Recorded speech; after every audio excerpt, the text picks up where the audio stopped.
जय सिया राम। तो कल तक हमने अपनी प्यारी कथा रची श्री सीताराम जी को श्रवण कराया। एक प्रेम भरी कलह दो भक्तों के बीच अपने अपने ठाकुर जी को लेकर, जिसमें दूसरे किसी भगवान का अपमान नहीं था, परंतु अपने भगवान अपने ईष्ट के प्रति एक उच्च भाव था, एक प्रेम का भाव था। प्रेम भरी कला थी वो। वे जानते थे दोनों कि राम जी और कृष्ण जी तो एक ही हैं, लेकिन फिर भी एक स्वरूप से ज्यादा प्रेम है। तो क्या करें, दोनों अब प्रेम भरी नोकझोंक कर रहे हैं, अपने ठाकुर जी का प्रेम प्रदर्शित कर रहे हैं। रानी जी कहती हैं, तुम्हारे कान्हा जी तो रण छोड़ है, रण को छोड़ के भाग जाते हैं, लेकिन मेरे राम जी कभी रण को नहीं छोड़ते, कभी पीठ नहीं दिखाते शत्रुओं को। ऐसे ही राजा जी कुछ बोले, रानी जी कुछ बोले। राजा जी ने अंत में कहा, तुम्हारे राम जी ने किया क्या है तुम्हारे लिए आज तक? मेरे भगवान जी ने तो मेरे लिए कभी मंदिर के द्वार खोल देते हैं, कभी मेरे लिए स्वर्ण पुष्पों की वर्षा करवा देते हैं। तुम्हारे राम जी ने क्या किया है तुम्हारे लिए आज तक? रानी ने कहा कि मेरे राम जी कभी किसी को छोड़कर नहीं जाते हैं। ये सब चमत्कार तो वहाँ होता है जहाँ कुछ चाहिए होता है, हमें कुछ चाहिए ही नहीं अपने राम जी से। आपके कान्हा जी तो सब गोपियों को इतना विरह में दुखी देके छोड़ जाते हैं। जब लीला संवरण करते हैं, सब भक्तों को छोड़कर चले जाते हैं। उनकी पूरी द्वारिका सब गोपियां कितनी दुखी हो जाती हैं, अकेले जाते हैं गोलोक धाम। मेरे राम जी जब जाते हैं तो सबको साथ लेके जाते हैं। जब वे धराधाम से साकेत की ओर गए तो समस्त अवधवासियों सबको साथ लेके गए। ऐसा नहीं कि किसी को रोता छोड़ जाए। तो उन्होंने कहा, लेकिन तुम्हारे राम जी तुम्हारे लिए तो कुछ नहीं करते ना। आज तक कभी प्रमाणित किया है उन्होंने कि वो तुमसे कितना प्रेम करते हैं? मेरे कृष्ण जी करते हैं, मुझे बताते हैं मुझसे कितना प्रेम करते हैं। मेरे लिए स्वर्ण पुष्पों की वर्षा की। असल में एक बार जब हमने थोड़े समय पहले कथा में सुनाया भी था, जब नवल किशोर जी वहाँ आए थे, व्यास जी थे, ये थे और गणेश देव जी थी, तो खूब प्रेम से कथा कीर्तन था, जिसके कारण देवताओं ने फूलों की वर्षा की थी और वो दिव्य पुष्प थे। जैसे ही इन लोगों ने पुष्पों पे हाथ लगाया तो वो स्वर्णमय हो गए थे। आज भी वो स्वर्ण पुष्प वहाँ के राजघराने में सुरक्षित हैं। जो वहाँ का राजा बनता है उन्हें दर्शन करवाए जाते हैं उन स्वर्ण पुष्पों के। साल में कभी एक बार दर्शन होते हैं उनके, सुरक्षित रखे जाते हैं। तो उन्हीं का अभिमान राजा में कि मेरे ठाकुर जी मेरे लिए बहुत कुछ करते हैं, तुम्हारे राम जी ने आज तक तो कुछ नहीं किया ना। और तुम्हें यदि इतना ही घमंड है ना अपने राम जी पर, तो ठीक है, इस बार प्रदर्शित करके दिखाओ कि तुम्हारे राम जी तुमसे प्रेम करते हैं। ज्यादा ही तुम्हें राम जी से प्रेम है तो ठीक है, जाओ अयोध्या जी, हम वृंदावन जाएंगे, तुम अयोध्या जी जाओ। और आना तभी जब तुम्हारे राम जी तुम्हारे साथ हो, अन्यथा वापस ओरछा मत आना। अब तो ये प्रेम भरी नोकझोंक कब इतने गुस्से, इतने अभिमान में बदल गई, रानी को समझ नहीं आया। रानी वरना कभी भी अपना प्रेम प्रदर्शित करती ही नहीं थी राम जी के प्रति। वे राजा की उपासना में हमेशा सहभागिनी बनी रहती थी, कभी विरोध नहीं करती थी। लेकिन इस बार ठाकुर जी की ही लीला कुछ कि वे भी अड़ गई कि वृंदावन नहीं जाना, इस बार अयोध्या जी जाना है, हम नहीं रह सकते अब अयोध्या जी के बिना। तो राजा ने गुस्सा किया कि इस बार तो तुमने राज आज्ञा भी नहीं मानी। मैंने कहा था वृंदावन चलो, नहीं मानी तुमने राज आज्ञा, तो ठीक है अब जाओ अयोध्या जी।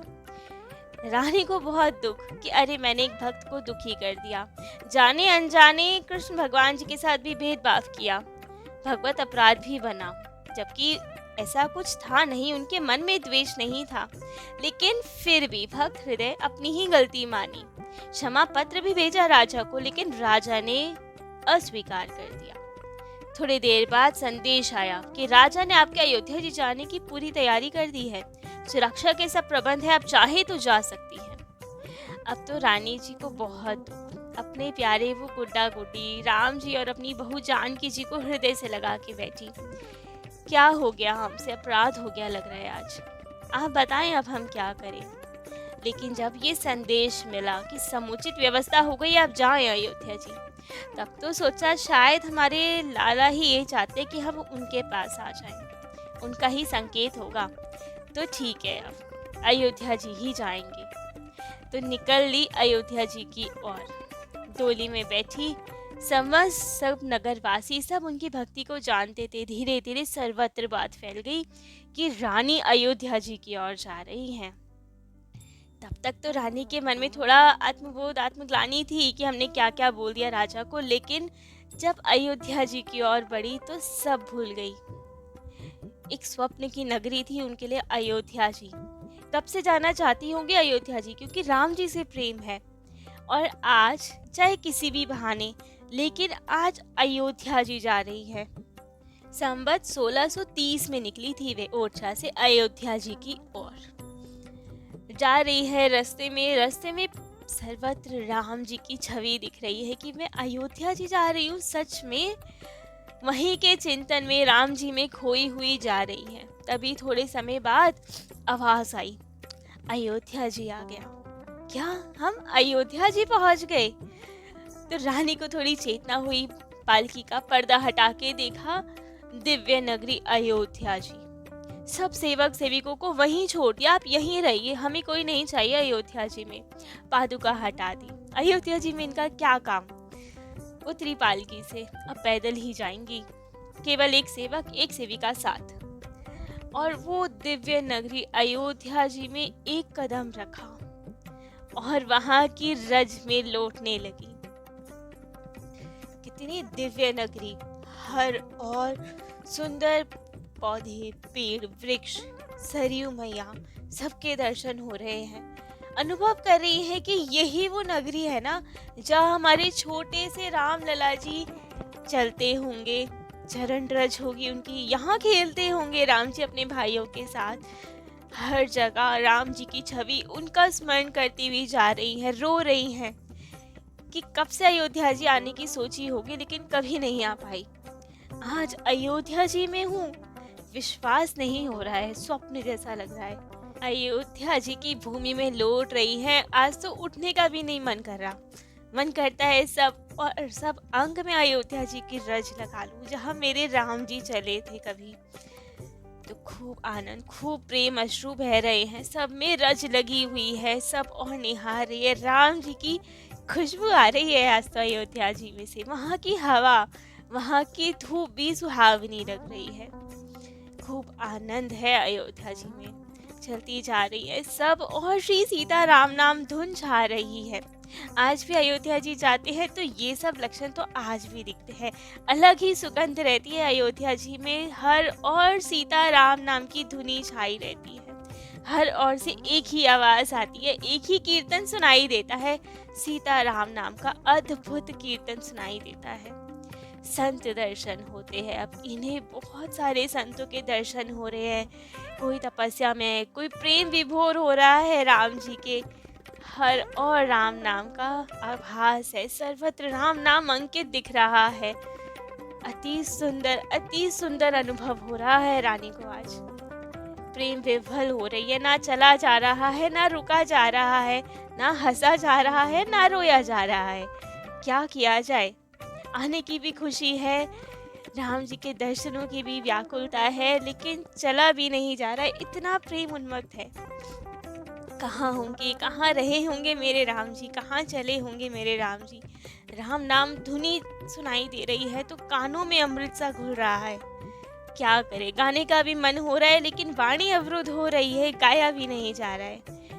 अद्भुत प्रेम दशा है रानी की इस वक्त। जितने भी जन दिख रहे हैं, पहली बार आई हैं अयोध्या जी, सब पराये लोग हैं, लेकिन अपरिचित कोई नहीं लग रहा है, कोई पराया लग ही नहीं रहा है, जबकि जानती किसी को नहीं है, लेकिन सब अपने लग रहे हैं। आज ऐसा लग रहा है कि मानो कितने वर्षों से अपने घर से दूर थी और आज अपने घर में आई है, अपने खुद के घर में। आज तक इतने वर्षों से पता नहीं कहाँ थी, किन लोगों के बीच थी, कुछ नहीं याद, परायों के बीच थी। आज अपने खुद के घर में आई है, जो उनका खुद का घर है। उनके पुत्र, उनके राम जी, उनके लाला यहाँ पे रहते हैं। आज वहाँ आई है जहाँ अपरिचित कोई नहीं है, सब अपने हैं, सब जगह अपनत्व है। साधु संत, राम नाम धुनी, अपने राम लला जी। आज अपनी नगरी में आई हूँ, अपनत्व है यहाँ पे। आज बहुत शांति मिल रही है। वर्षों के बाद भटकते भटकते अपने घर तक पहुंची हैं आज ये।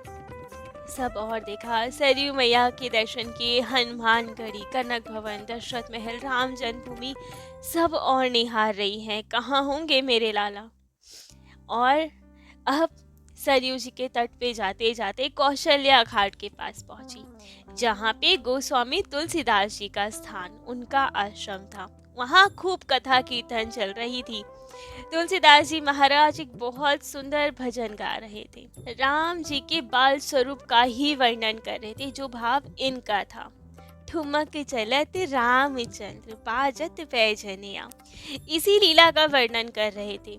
ये शब्द कान में पड़े तो अब गणेश कुंवरी जी की भी सुधि वहीं लग गई। वहाँ तुलसीदास जी गा रहे हैं और वो लीला का दृश्य देख रहे हैं, और यहाँ गणेश दई जी से सुन रही हैं, और वे भी उसी लीला में पहुँच गई। उन्हें भी वही सब दिख रहा है जो वहाँ तुलसीदास जी को दिख रहा है, कि छोटे से प्यारे से पीली सी झुंगलियाँ पहने हमारे राम जी बहुत सुंदर आभूषण पहन के ठुमक ठुमक चल रहे हैं। घुंघराले केश हैं जो उनके कपोलों पे आ रहे हैं, ढीली सी झुंगलियाँ पहन रखी है, पैरों में पैजनियाँ हैं, पूरा सुंदर स्वर्णमय भवन है, सब जगह सुंदर मणि माणिक्य लग रहे हैं, जिसमें राम जी की छवि दिख रही है। छोटे से राम जी हर ओर दिख रहे हैं, मैया उन्हें पकड़ने के लिए दौड़ रही हैं, और राम जी मैया से बचने के लिए आगे आगे दौड़ रहे, अपनी छवि को पकड़ना चाहते हैं। कभी ज़मीन में अपनी छवि देख के खुश होते हैं, कभी खम्भों में अपनी छवि देख के खुश होते हैं, और कौशल्या मैया पीछे पीछे भाग रही हैं। सर्वत्र उनके प्यारे नूपुरों की झनकार हो रही है, उनकी किलकारियाँ गूंज रही है। यही अद्भुत छवि गणेश दई जी देख रही है, वो भी अपने हाथ फैलाए हुए कि मैं भी अपने लाला को पकड़ लूं। और वहाँ तुलसीदास जी भी इन्हीं सब लीला का वर्णन कर रहे हैं। कभी राम जी दौड़ते हैं, कभी गिर जाते हैं, कभी हंसते हैं फिर भागने लगते हैं, कभी अपनी छवि पकड़ना चाहते हैं। अद्भुत दृश्य है। तभी तुलसीदास जी के मन में आया कि हम भी वहाँ होते। एक भिक्षुक के वेश में तुलसीदास जी भी महल के बाहर बैठे हुए हैं, और राम लला जी आकर तुलसीदास जी के पीछे छुप जाते हैं और कहते हैं, बाबा किसी को बताना नहीं, हम यहाँ हैं। तुलसीदास जी के पीछे एक खंबा था, उसी के पीछे छुप गए। और अब माताएं ढूंढ रही हैं, लाला कहाँ है, लाला कहाँ है। यहाँ गणेश दई जी भी ढूंढ रही है, लाला कहाँ है। तो उन्होंने देखा कि बाबा के पीछे गए, बाबा से पूछा, बाबा मेरा लाला कहाँ है। और ये लीला में होते होते सच में होने लगा। गणेश दई जी सच में तुलसीदास जी के पास पहुंच गई और कहने लगी, मेरा लाला कहाँ है, आपके पीछे तो नहीं छुपा। और वहाँ तुलसीदास जी को राम जी इशारा कर रहे हैं, बताना नहीं, हम कहाँ हैं। बाबा कह रहे, नहीं नहीं मैं नहीं बताऊंगा। दोनों में ये वार्तालाप चल रही है समाधि अवस्था में ही, ध्यान में ही, लेकिन भक्त देख रहे हैं ये क्या हो रहा है, वे कुछ नहीं समझ पा रहे हैं। तभी तो रानी की दासियों ने कहा, अरे रानी क्या कर रही है, क्या कह रही हैं ये बाबा से। पल्ला पकड़ के खींचा, रानी जी आप क्या कह रही हैं। दोनों की समाधि टूटी, तुलसीदास जी बाबा की भी और रानी की भी। अरे ये क्या हुआ, लाला कहाँ गया, दृश्य कहाँ गया। तब तो रानी को चेतना आई, तुलसीदास जी महाराज को देखा, अरे कोई महान संत है, पंचांग प्रणाम किया उन्हें। तुलसीदास जी महाराज भी देखते ही पहचाने, ऐसा लगा मानो उन्हें माता कौशल्या ही आ गई हो। उन्होंने भी प्रणाम किया। पता चला कि कौन है ये, धीरे धीरे सबसे पता चला कि अच्छा ये गणेश कुंवरी ही जी हैं, जो राम जी को लेने आई हैं यहाँ अयोध्या जी से। खूब आदर किया, एक कुटिया वहीं छवा के दी, कहा आप यहीं पे अपनी साधन पूजन कीजिए। अनुष्ठान बता दिया उन्हें, कैसे साधन कीजिए, राम जी अवश्य मिलेंगे, आप चिंता ना कीजिए। उन्होंने कहा, क्या करूं मैं, सब छोड़ आई हूँ मैं अपने राम जी के लिए, बस वो ही चाहिए। सब जानते हैं उनके भावों को, समझते हैं तुलसीदास जी की क्या भाव स्थिति है रानी की इस वक्त। तुलसीदास जी महाराज ने रानी को खूब महिमा बताई अयोध्या जी की, बताया कि अयोध्या जी सप्तपुरियों में है, मस्तक है अयोध्या जी सप्तपुरियों की, प्रलय काल में भी नष्ट नहीं होती, सर्वप्रथम नगरी है ये पूरे विश्व की, संसार की। चक्र पे सुदर्शन चक्र के मध्य स्थित रहती है, इसलिए प्रलय काल में भी इनका नाश नहीं होता। राम जी के धनुष के अग्रभाग पर ये रहती है। राम जी स्वयं इनकी रक्षा करते हैं। कनक भवन की महिमा बताई। उन्होंने बताया कि स्वयं श्री कृष्ण जी अपने जीवन काल में जब यहाँ थे धराधाम पे, तब एक बार तीर्थाटन करने गए। तीर्थों का भ्रमण करते करते अयोध्या जी भी आए और यहाँ पे जहाँ पहले कनक भवन था, उनके समय तक तो सब नष्ट हो गया था। एक टीला सा था वहाँ पे तब जहाँ कनक भवन था, और वहाँ पे एक स्त्री पद्मसना खूब तपस्या कर रही थी। तब श्री कृष्ण जी ने वहीं से एक विग्रह श्री सीताराम जी के प्रकट करके उन्हें दिया और कहा, इनकी आराधना करो। यहीं पे उनका महल था कनक भवन, और अब वे वहीं तपस्या करती, उन्हीं को स्थापन करके पूजन करती। आज भी वे श्री विग्रह कनक भवन में हैं। सबसे छोटे मधुर स्वरूप में है मणिकूट विहारी विहारनी जी सरकार। और फिर कुछ समय बाद विक्रमादित्य जब वहां आए, तब वही तेजपुंज तपस्वी स्त्री ने बताया यहाँ कनक भवन था। तब तो राजा विक्रम ने वहां पे कनक भवन का निर्माण कराया और वहां पे एक और सरकार की स्थापना की। उनका आवाहन किया कनक भवन विहारनी बिहारी चू सरकार। और ऐसे थे दिव्य कनक भवन जो स्वयं श्री राम जी का निज महल था। तो ऐसे ही अब तुलसीदास जी की सहायता से, उनके मार्गदर्शन में रानी खूब प्रेम से साधना करने लगी अपने राम जी की प्राप्ति के लिए। तुलसीदास जी महाराज ने भी सब संतों का आवाहन किया, सबको बताया क्या साधना है, क्यों की जा रही है साधना। सबको बोला इन सब में हमारा ही हित है। आजकल मुगलों को इतना आक्रमण है, राम जी स्वयं अवतार लेना चाह रहे हैं, इन्हीं के माध्यम से ही आएंगे, संत काज ही होगा।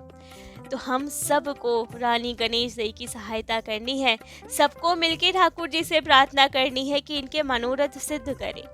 राम जी अब आए, राजा स्वरूप में आए, सबको सिखाएं कैसे राज्य कार्य होता है, क्या होता है। उनके आने से बहुत अवलंब रहेगा भक्तों को, उनका आना आवश्यक है। तो अब सब संत भी लग गए रानी गणेश दई के साथ प्रार्थना करने। खूब आनंद रहा अयोध्या नगरी में। रानी की व्याकुलता, उनकी भक्ति दिन प्रतिदिन बढ़ती ही जा रही थी। राम जी के प्रेम में, उनके विरह में कभी रोती, कभी हंसती, कभी अपने राम जी को रिझाती, कभी बाल लीला का अनुभव करती। खूब आनंद था। लेकिन मधुकर शाह जी का क्या, उनके साथ क्या हुआ? क्या वे वृंदावन आए या ओरछा ही रहे? ये सब हम अपने कथा रसिक श्री सीताराम जी को कल श्रवण कराएंगे। आज के लिए इतना ही। जय जय श्री सीताराम।